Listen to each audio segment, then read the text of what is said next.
अरे ये आवाज कैसी? ये बादल गरजते हैं या पर्वत चूर चूर होकर गिरते हैं बिजली गिरने से? या भय पैदा करने उत्तेजित बवंडर की मार से फटती है धरती। ये मंदिर गुफाओं की चट्टानों से टकराकर हवाओं से परेशान गुस्सैली लहरों वाला समुद्र शोर करता है। देखो तो सही क्या है। अरे ये तो द्रौपदी के बालों को खींचे जाने की वजह से गुस्साए पांडवों के बीच के भाई भीमसेन और 100 भाइयों के बद से क्रोधित सम्राट दुर्योधन के बीच गदा युद्ध शुरू हुआ है।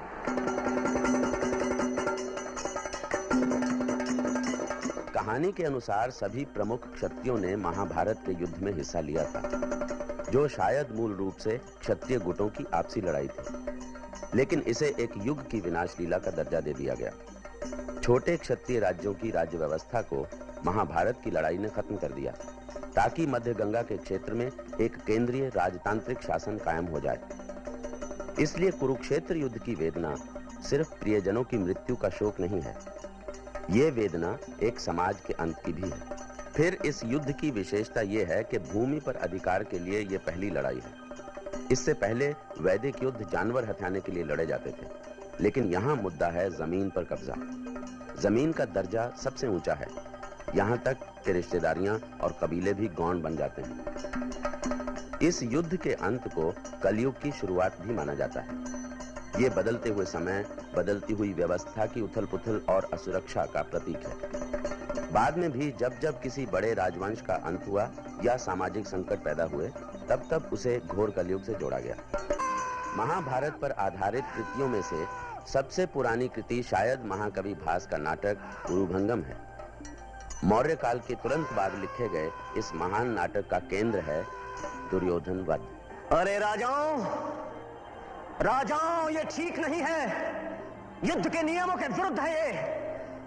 युद्ध के मैदान में भीम ने दुर्योधन की जांघ पर गदा से प्रहार किया, लिटा दिया है उसे उसके कुल के सौभाग्य सहित।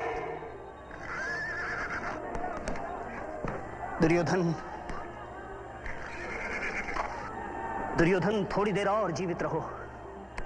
भीम की विशाल छाती को मैं अपने इस हल से खोद डालूंगा, बना डालूंगा क्यारियां उसमें। दया करें हलधर, हो प्रसन्न, कृपा करें। भीमसेन ने तोड़ युद्ध के नियमों को, गदावार से कुचल दिया है मेरी जंघाओं को। इसीलिए मैं अपने दोनों हाथों से जमीन पर घिसटता हुआ अपने अधमरे शरीर को ढोता हूं। दया करें हलधर, हो प्रसन्न, कृपा करें। आज मैं भूमि पर गिरा पड़ा हूं, सिर झुका हुआ है मेरा चरणों में आपके। क्रोध का विनाश करें, ताकि कुरुवंश के पितरों को जल प्रदान करने वाले मेघ रूपी पांडव जीवित रह सकें।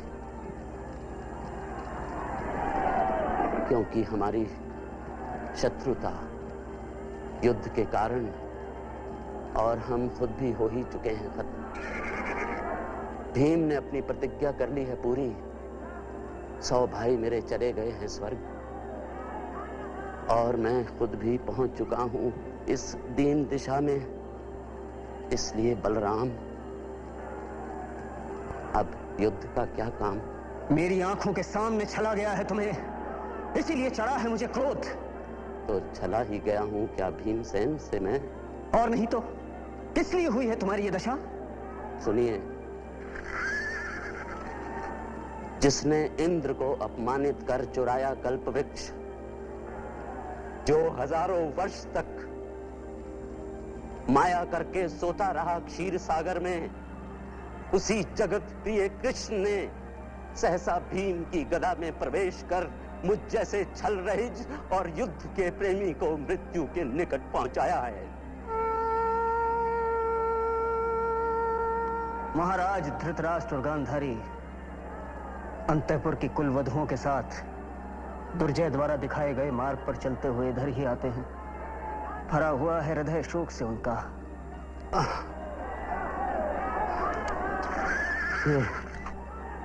ये मुझ पर दूसरा प्रहार है। मेरे बालों को खींचकर गदा से प्रहार कर भीम ने मेरी जंघाओं को ही मुझसे नहीं छीना है, छीना है पिता के चरण छूने का अधिकार भी मुझसे। ये कौन है जो मेरा वस्त्र खींचकर मुझे राह दिखाता है? बाबा, मैं हूँ दुर्जय। दुर्जय, बेटे अपने पिता को ढूंढ। मैं थक गया हूँ बाबा। तो जा अपने पिता के गोद में आराम कर। मैं जा रहा हूँ बाबा।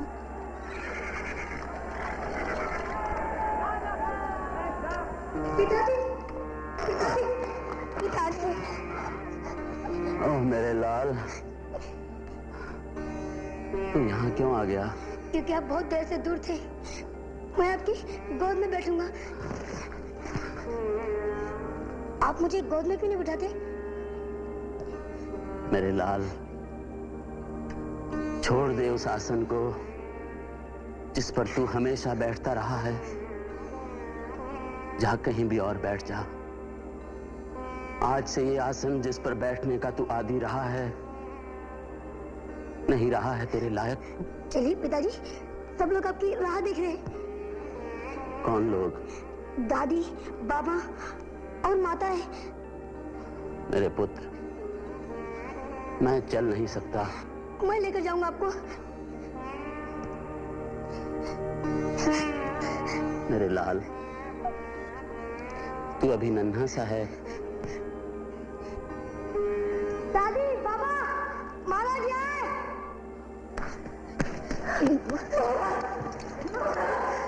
कहाँ है मेरा पुत्र? कहाँ है महाराज? वे यहाँ भूमि पर बैठे हुए हैं।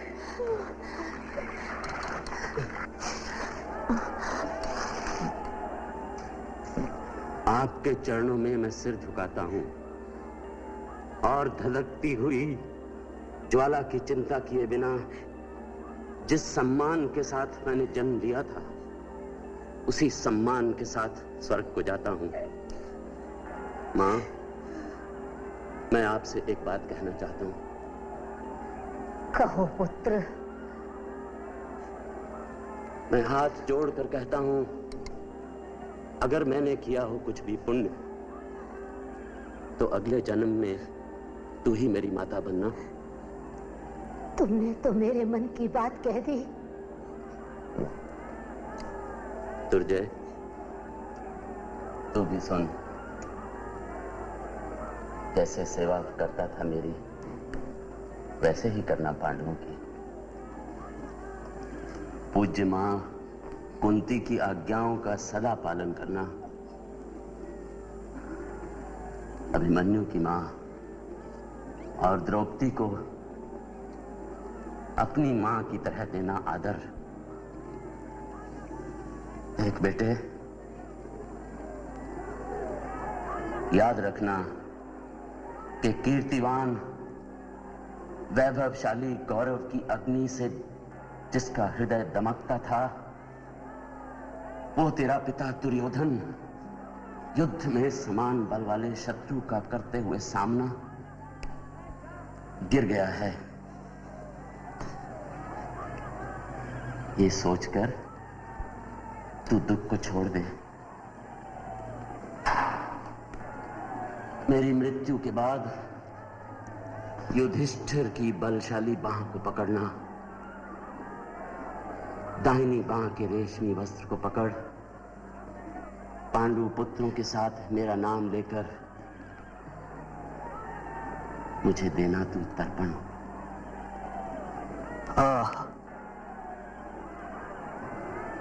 बैर बदल रहा है पश्चाताप में। अरे ये कौन है जो अपने धनुष की टंकार से भयभीत बनाता है कौरवों के झुंड को? दुर्योधन के संग धनुष पर बाण चढ़ाकर युद्ध यज्ञ में जीव आया मैं पांव बढ़ाकर, वैसे ही मैं फिर आता हूं इस सोने रण में मानो अश्वमेध की पूर्णाहुति के क्षण में। ये तो द्रोण पुत्र अश्वत्थामा हैं जो इधर ही आ रहे हैं। हो युद्ध के लिए इच्छुक राजाओं, तुम बचे हुए हो थोड़े ही समय के लिए। हर सांस के साथ डूब रहा है जीवन तुम्हारा। मैं वो दुर्योधन नहीं हूं जिसकी जंघाएं छल से तोड़ी गई हैं, वो साथी पुत्र कर्ण भी नहीं हूं मैं, जिसके कमजोर शस्त्र बेकार हो गए। मैं द्रोण पुत्र अश्वत्थामा आज इस विजय भूमि में हो क्रुद्ध, ये तलवार खड़ा हूं निपट अकेला।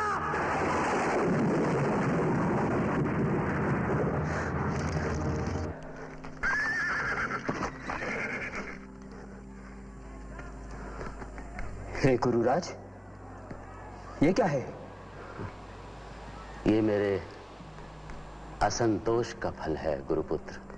हे गुरुराज, मैं आपकी सेवा में भेंट करूंगा सच्चा सम्मान। तुम क्या करोगे? युद्ध छेड़ने के लिए सदा उत्सुक, सवार गरुड़ की पीठ पर 4 भयंकर भुजाओं वाले धनुष और चक्र को धारण किए हुए कृष्ण को पांडु पुत्रों समेत बाणों का जाल बना नष्ट कर डालूंगा, और लगेगा यह दृश्य किसी कड़वट तस्वीर की तरह। नहीं नहीं, ऐसा ना कहें। जिनका हुआ था अभिषेक, वो सारा राजवंश सो चुका है पृथ्वी की गोद में।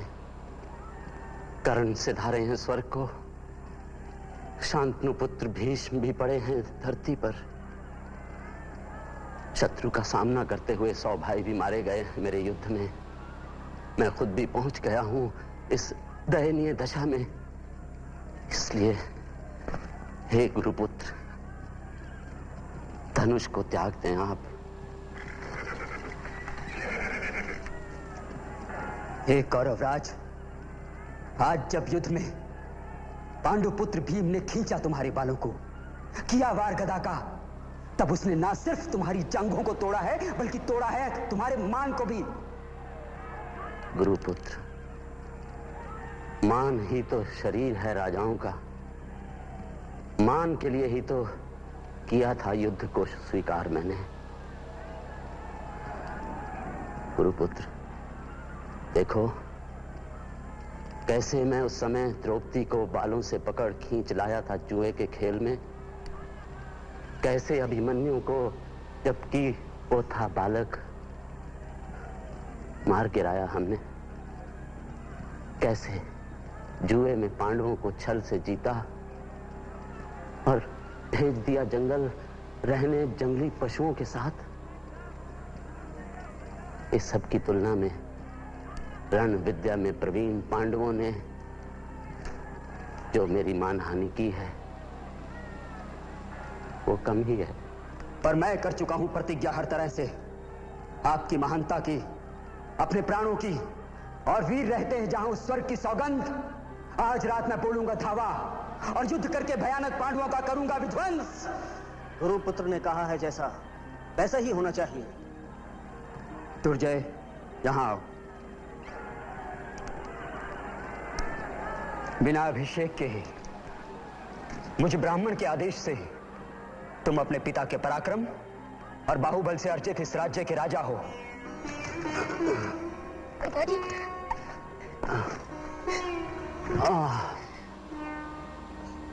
मेरे प्राण मुझसे दूर जा रहे हैं।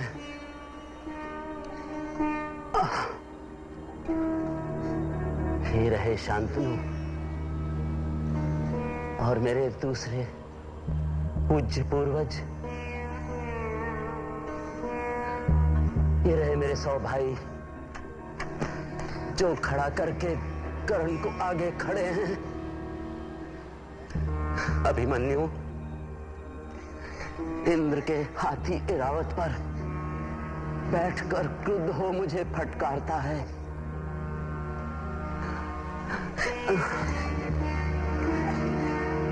धर्मराज ने भेजा है मेरे लिए ये विमान, जो वाहन है वीरों का, जिसे खींचते हैं 1000 हंस। मैं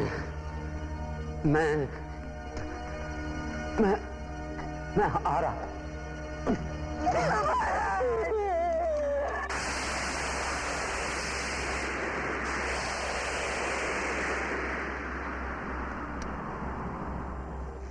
महाभारत के युद्ध पर आधारित रचनाओं में हर दौर के सामाजिक संकट और उतार चढ़ाव झलकते रहे हैं। डॉक्टर धर्मवीर भारती का नाटक अंधा युग भी एक ऐसी ही रचना है। इस नाटक में महाभारत का संदर्भ है आज के अणुबम युद्ध के मंडराते खतरों और अंतरराष्ट्रीय तनाव। माता, चलो चलकर अंतिम संस्कार करो अपने कुटुंबियों का। चलिए महाराज। विदुर, पुत्रों के विनाश से निष्फल हो गए इस राज्य को धिक्कार है। वृद्ध है शरीर, गर्जर है, चला नहीं जाता। संजय, तनिक रुको। किसके है रथ पे? उधर झाड़ी में छिपे छिपे। वो तो है कृपाचार्य, इधर कृतवर्मा है। संजय, क्या अश्वत्थामा? हाँ माता, वो अश्वत्थामा है। संजय, उसे जाने दो। रोको उसे संजय। रुको, और रुको अश्वत्थामा, हम हैं संजय। महाराज, संग है हमारे। अश्वत्थामा तो बिल्कुल बदला हुआ सा, वीर नहीं, वो तो जैसे भय की प्रतिमूर्ति है। रह रहकर कांप उठता है, रथ की बलकें हाथ से छूट जाती हैं।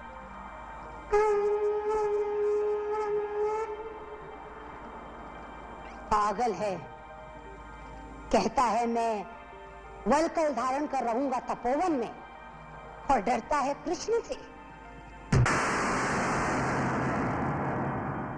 पांडवों को लेकर साथ कृष्ण आ रहे हैं खोज में उसकी। मार नहीं पाएंगे कृष्ण से। मैंने उसे देखकर वज्र कर दिया है उसके तन को। लगता है ढूंढ लिया है प्रभु ने उसे। संजय, देखो तो तनिक।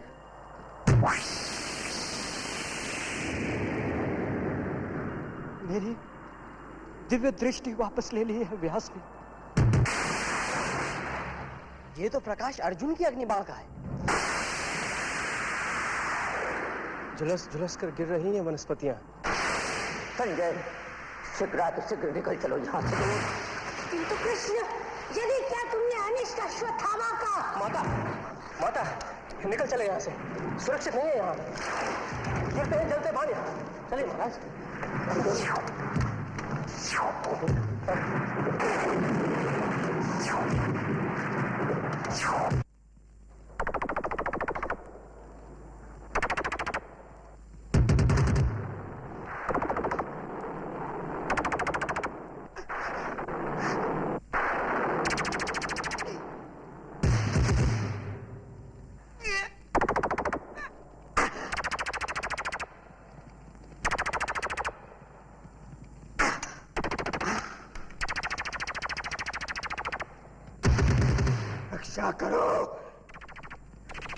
रक्षा करो अपनी अब तुम अर्जुन।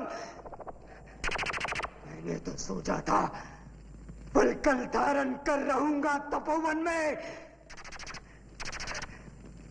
पूरे पांडवों का निर्मूल किए बिना शायद युद्ध लिप्सा नहीं शांत होगी कृष्ण की।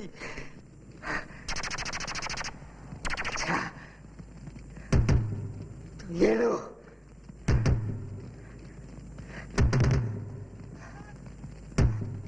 ये रहा ब्रह्मास्त्र।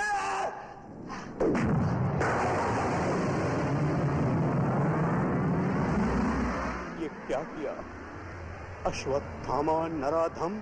ये क्या किया? ये कौन दे रहा है अपनी मृत्यु को निमंत्रण?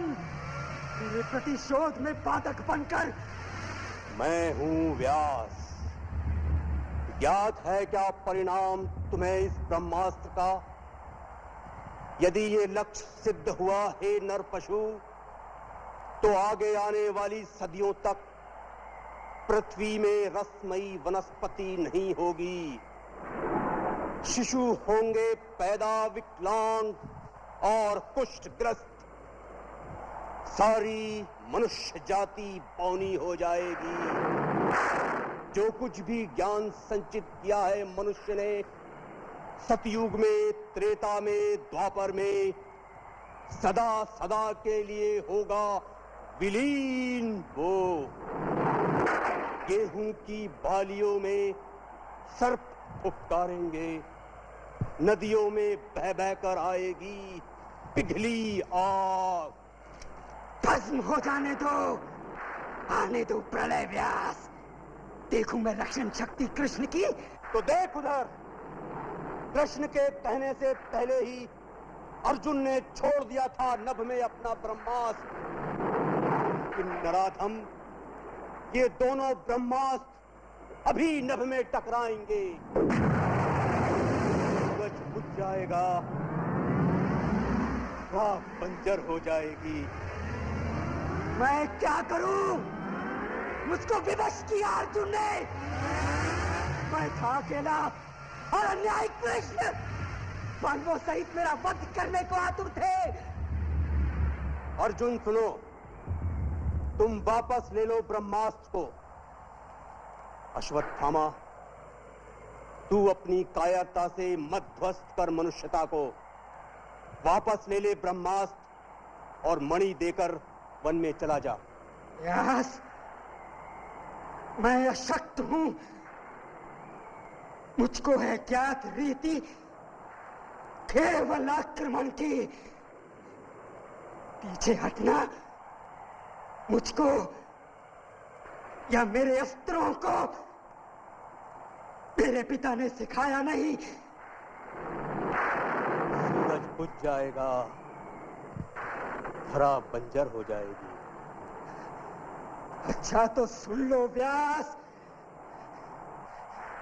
सुन लो कृष्ण। ये अचूक शस्त्र अश्वत्थामा का निश्चित गिरे जाकर उत्तरा के गर्भ पर वापस नहीं होगा।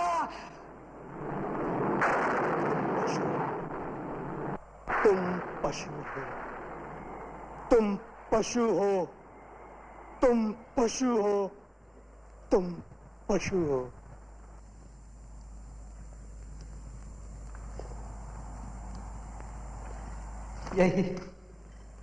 यही वो स्थल है।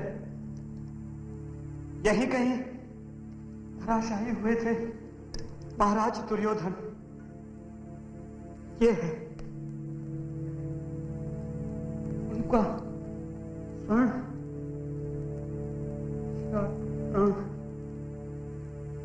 यह है गदा उनकी, यह है कवच उनका।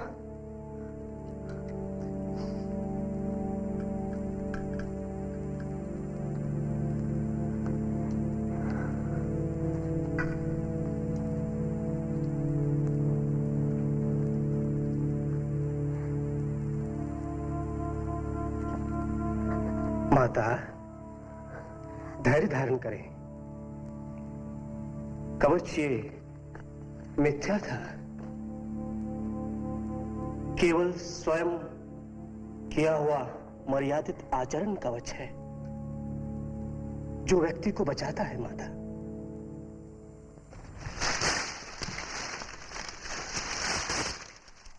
कौन है वो छाड़ी के पास मौन बैठा हुआ?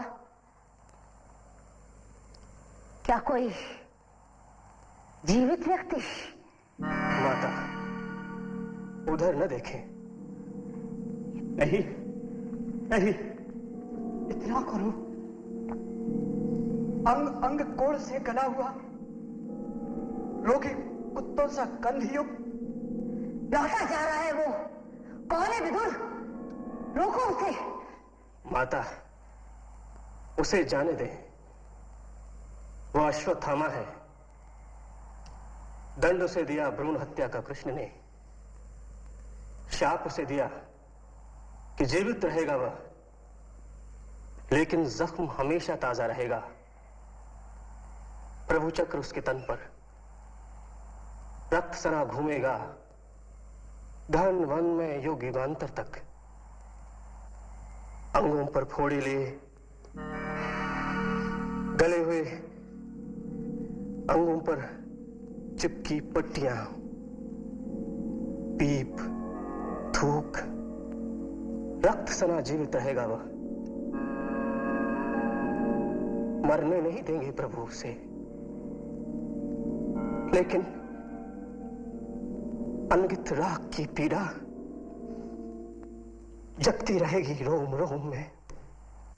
संजय, रोको उसे।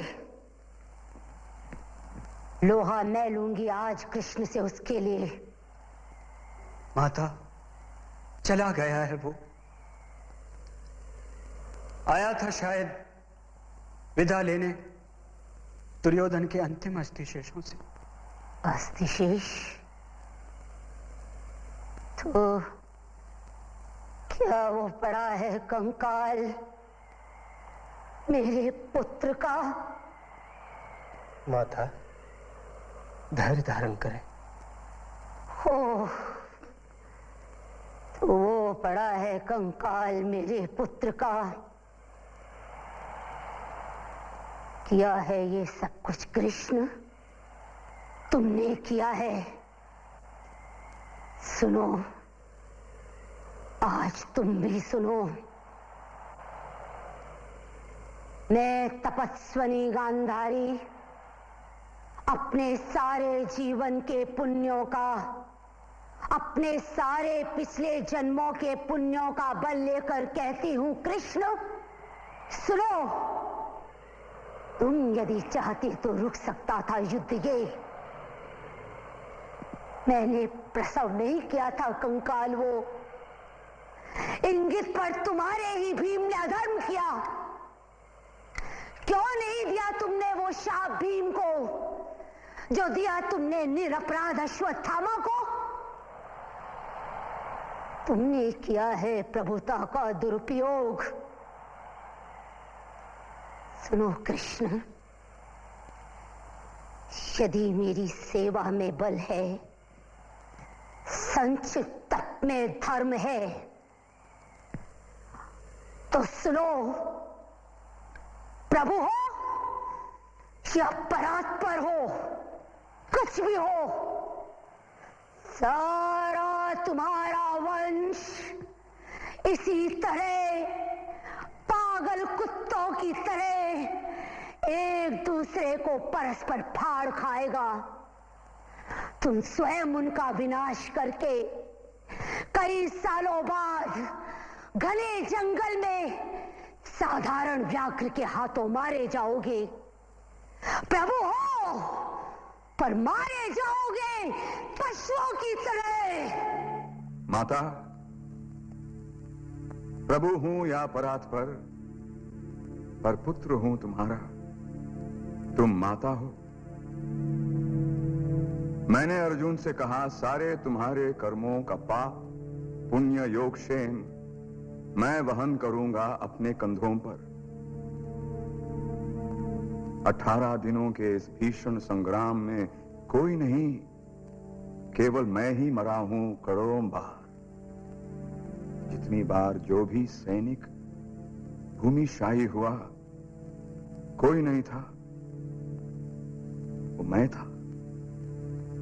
गिरता था घायल होकर जो रणभूमि में। अश्वत्थामा के अंगों से रक्त पीप स्वेद बनकर बहूंगा मैं युग युगांतर तक। जीवन हूं मैं, तो मृत्यु भी मैं ही हूं। मां, शाप ये तुम्हारा स्वीकार है। जब तक मैं जीवित हूं, पुत्रहीना नहीं हो तुम। प्रभु हूं या परात्पर, पर पुत्र हूं तुम्हारा। तुम माता हो।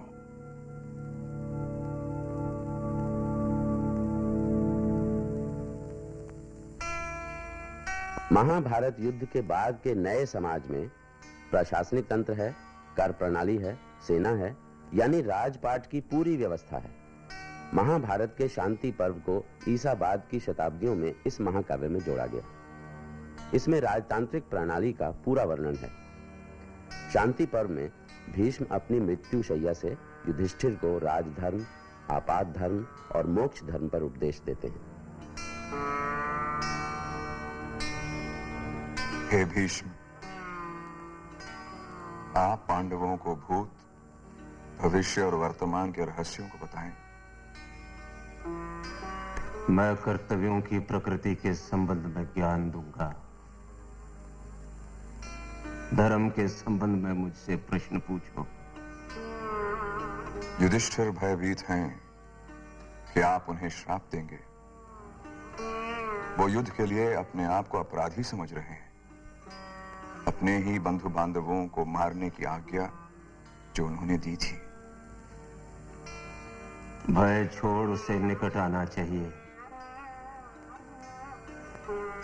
नीति युद्ध में लड़ना और यदि अनीति में सृजन चुनौती दे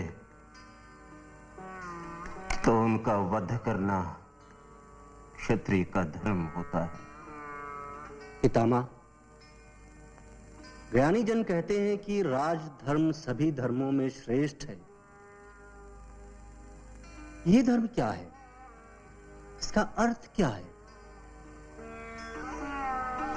यदि कोई कार्य सही दिशा में पूरा न हो सके तो हृदय को छोटा न करें, निराश न हो। यह राजा का पहला कर्तव्य है। सत्य का पालन करना भी राजा का प्रधान कर्तव्य होता है। यदि कोई राजा सत्य के प्रति समर्पित हो तो उससे फिर किसी और के प्रति समर्पित होने की आवश्यकता नहीं रहती। प्रजा का कल्याण ही राजा की स्थायी चिंता होनी चाहिए। उससे स्वयं भी काम करना चाहिए। उसे सदैव कार्यरत रहना चाहिए। बुद्धिमान राजा यदि कर्महीन हो तो वो क्या है? वो एक विषहीन सांप के समान होता है। राजा को चौकसी में कभी भी ढील नहीं देनी चाहिए। उसे निर्बल से निर्बल शत्रु पर भी दृष्टि रखनी चाहिए। यदि लूटपाट फैल जाए और राज्य में इस उथल पुथल के कारण चारों वर्ण आपस में मिल जाएं और क्षत्रिय असहाय हो जाएं, तो क्या ऐसी स्थिति में जो क्षत्रिय नहीं है उन्हें शस्त्र उठाना चाहिए? बाढ़ के संकट में शूद्र, वैश्य या ब्राह्मण के अंतर का विचार नहीं करना चाहिए। भंवर में डूबते हुए मनुष्य को जो भी बचाता है वो सर्वोच्च सम्मान का अधिकारी होता है। मुक्ति का मार्ग क्या है? वासनाओं का, वासना रूपी जीवों का त्याग करो। वासनाओं से घृणा करो और शांति प्राप्त करो। ज्ञान ही श्रेष्ठ सुख है। ज्ञान ही श्रेष्ठ वस्तु है और ज्ञान ही श्रेष्ठ अधिकार है। सत्य ही ब्रह्म है, सत्य ही तप है, सत्य ही स्वर्ग है और सत्य ही ज्योति है। मृत्यु और विनाश इस संसार पर आक्रमण करते रहते हैं। रात और दिन बीतते रहते हैं। यही समय है जब तुम स्वयं को ढूंढो, उठो, जागो या फिर अपने आप को भुला दो।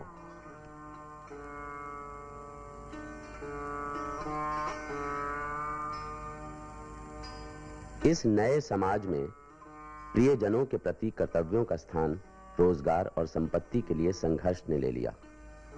सारे दायित्वों, सारे धर्मों का चरम बिंदु था राजधर्म। महाभारत एक ऐसा बेशकीमती भंडार है जिसमें खोजने पर हमें कई तरह की अनमोल चीजें मिल सकती हैं। ये रंग बिरंगी खुद बुदाती हुई जिंदगी से भरपूर है। ये महज नीति की तालीम देने वाला ग्रंथ नहीं, हालांकि नीति और तहजीब की तालीम इसमें बहुत मिलेगी। दूसरे ग्रंथों की तरह इसमें तपस्या और संयम पर जोर नहीं दिया गया है। महाभारत से मिलने वाले सबक को एक जुमले में बयान किया जा सकता है, दूसरे के लिए तू ऐसी बात न कर जो तुझे खुद अपने लिए नापसंद हो। और इसमें समाज की भलाई पर जोर दिया गया है। कहा गया है कि जिस काम से समाज की भलाई नहीं होती या जिसे करते हुए तुम्हें शर्म आती है उसे न करो। सच्चाई, फराख दिली, अहिंसा और अपने फर्ज पे डटे रहने से सफलता मिलती है, जाति या परिवार से नहीं।